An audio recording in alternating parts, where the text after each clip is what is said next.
Un volcan explose sous la mer, l'onde de choc fait 2 fois le tour de la Terre, puis il se produit quelque chose à quoi absolument personne ne s'attendait. L'éruption modifie le climat de la planète tout entière. Nous allons examiner cela de très près aujourd'hui, et nous commençons tout de suite.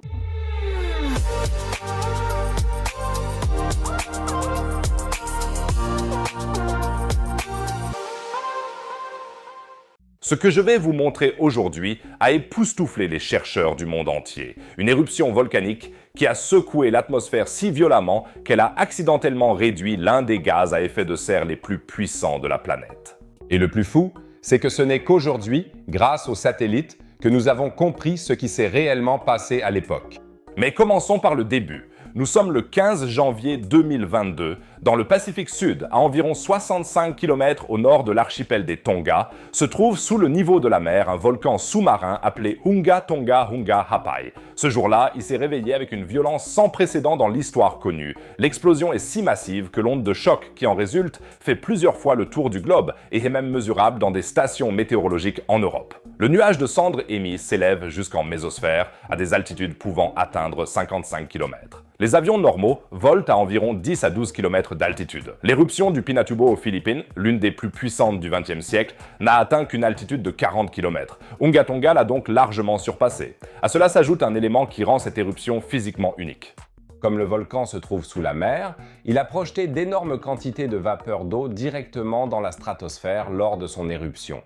On estime que 146 millions de tonnes d'eau se sont retrouvées là-haut. Cela correspond à environ 10% de la réserve totale d'eau stratosphérique. Pour que le nombre de mes abonnés monte en flèche de la même manière, n'hésitez pas à vous abonner à la chaîne. Merci beaucoup à tous pour votre soutien. En plus de l'eau, les éléments suivants ont été propulsés vers le haut. Des cendres volcaniques, des composés soufrés, des sels provenant de l'océan. Un véritable cocktail chimique au-dessus de nos têtes. Et voici maintenant la partie qui a émerveillé les chercheurs, lorsque les scientifiques dirigés par le docteur Martin van Herpen de la société Acacia Impact Innovation ont analysé les données satellitaires de l'instrument européen Tropomi. Ils ont découvert dans le nuage de cendres un composé qui n'avait en réalité rien à y faire.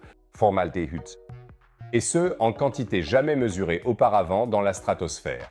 Jusqu'à 12 molécules pour 1 milliard de molécules d'air à 30 km d'altitude. Cela peut sembler peu, mais dans ce contexte, c'est un chiffre record. Toutes les mesures précédentes étaient inférieures à 0,1 molécule par milliard de molécules d'air. Pourquoi le formaldéhyde est-il si intéressant? Le formaldéhyde est un intermédiaire à courte durée de vie lors de la dégradation du méthane. Lorsque le méthane se décompose dans l'atmosphère, du formaldéhyde se forme temporairement, avant qu'il ne se dissolve ensuite en CO2 et en eau. Le formaldéhyde a une durée de vie de quelques heures seulement. Il est ensuite détruit par la lumière du soleil. Si on le trouve donc dans la stratosphère pendant plusieurs jours, il ne peut pas provenir simplement de l'éruption elle-même. Il doit être produit en continu. Cela signifie que quelque chose dans le nuage volcanique a activement dégradé le méthane, et ce, pendant des jours. Et cette découverte pourrait tout changer. Le docteur von Herpen décrit ainsi sa surprise face aux nouvelles découvertes concernant l'éruption volcanique. Lorsque nous avons analysé les images satellites, nous avons vu un nuage présentant une concentration record de formaldéhyde. Nous avons pu le suivre pendant 10 jours jusqu'en Amérique du Sud. Comme le formaldéhyde n'existe que quelques heures, cela montrait que le nuage devait avoir dégradé du méthane en continu, et ce pendant plus d'une semaine. Mais comment cela fonctionne-t-il? La clé réside dans une chaîne de réactions qui, au premier abord, ressemble à un heureux hasard chimique.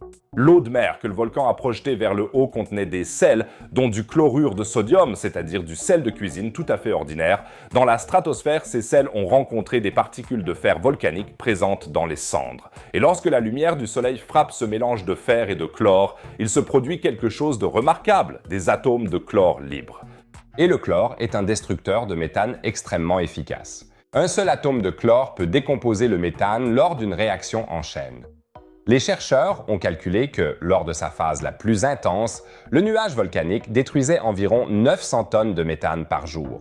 Cela semble beaucoup, mais à l'échelle mondiale, c'est une quantité relativement faible.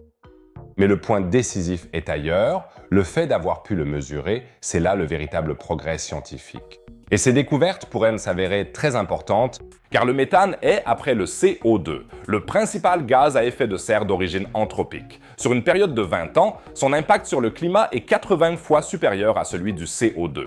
Et alors que nous discutons de la courbe du CO2 depuis des décennies, le méthane a même récemment pris de l'ampleur. En 2020 et 2021, la concentration de méthane dans l'atmosphère a augmenté à un rythme jamais vu depuis 40 ans. Les sources sont multiples: l'élevage bovin, les rizières, les décharges, les zones humides, les combustibles fossiles. Mais la bonne nouvelle, c'est que le méthane se décompose de lui-même dans l'atmosphère en l'espace d'une dizaine d'années. Cela le distingue fondamentalement du CO2 qui s'accumule sur des décennies.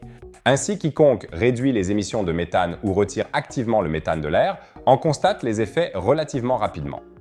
Certains chercheurs qualifient donc la réduction ciblée du méthane de sorte de frein d'urgence contre le changement climatique. Une mesure à effet rapide alors qu'il faudrait attendre des décennies pour le dioxyde de carbone. Le phénomène observé à Hunga Tonga était déjà partiellement connu, mais dans un contexte totalement différent. En 2023, des chercheurs ont découvert que la poussière du Sahara, emportée par les vents au-dessus de l'Atlantique, se mélangeait au sel marin et libérait ainsi des atomes de chlore qui décomposent ensuite le méthane. Ce mécanisme se produit dans la basse atmosphère, la troposphère. On n'avait tout simplement pas envisagé qu'un phénomène similaire puisse désormais se produire dans la stratosphère. Au sens propre du terme. Le professeur Matthew Johnson de l'Université de Copenhague, qui a participé aux deux découvertes, le résume parfaitement. Ce qui est nouveau et tout à fait surprenant, c'est que ce même mécanisme semble se produire dans un nuage volcanique haut dans la stratosphère où les conditions physiques sont complètement différentes. Et c'est précisément là qu'une perspective de recherche passionnante s'ouvre, car si la nature accomplit ce processus d'elle-même, pourrait-on l'imiter artificiellement? Pourrait-on introduire de manière ciblée des particules de chlorure de fer dans l'atmosphère afin de dégrader activement le méthane? Pourrions-nous alors nous ériger en maîtres du climat terrestre et le contrôler à notre guise? L'idée semble séduisante, mais elle est encore loin d'être réalisable. Quels seraient les effets secondaires d'une telle intervention? Quelles en seraient les conséquences pour la couche d'ozone, pour d'autres gaz à l'état de trace? Tout cela reste encore à déterminer, mais nous savons au moins désormais comment nous pourrions détecter le phénomène, c'est-à-dire comment nous pourrions mesurer si une telle intervention avait fonctionné. Le docteur Joos de Laat, de l'Institut météorologique royal des Pays-Bas, l'un des co-auteurs de l'étude, résume ainsi la véritable portée de ses travaux. Comment prouver que le méthane a été éliminé de l'atmosphère? Comment savoir si la méthode fonctionne? C'est très difficile, mais nous montrons ici que la dégradation du méthane peut effectivement être observée par satellite. Alors qu'en retenir au final? Un volcan sous-marin dans le Pacifique Sud nous a montré, presque par hasard, que l'atmosphère dispose de mécanismes que nous ne comprenons pas encore entièrement et qu'il existe peut-être des moyens d'exploiter ces mécanismes pour lutter contre le changement climatique. Est-ce réaliste? Est-ce sûr? Tout cela reste encore à clarifier, mais la première étape a été franchie. On sait maintenant comment on le mesurerait, et en science, c'est souvent l'étape la plus décisive de toutes. Si vous souhaitez être informé en direct des développements à venir, pensez à vous abonner à la chaîne dès maintenant. N'hésitez pas à laisser un pouce vers le haut. Et en parlant de percées scientifiques, il se passe actuellement quelque chose dans l'espace qui met les astronomes en émoi. Il se passe quelque chose de très étrange dans notre système solaire. Et les chercheurs sont confrontés à une énigme qui remet en question les modèles physiques existants. Pour savoir ce qui se passe, pourquoi notre système solaire se comporte de manière anormale selon les lois de la nature et ce que cela signifie pour nous, regardez la vidéo en haut à droite. En bas à gauche, vous pouvez accéder à la boutique et vous procurer tout ce dont un nerd peut rêver. Sinon, je dirais qu'on se retrouve dans la prochaine vidéo. À plus les amis!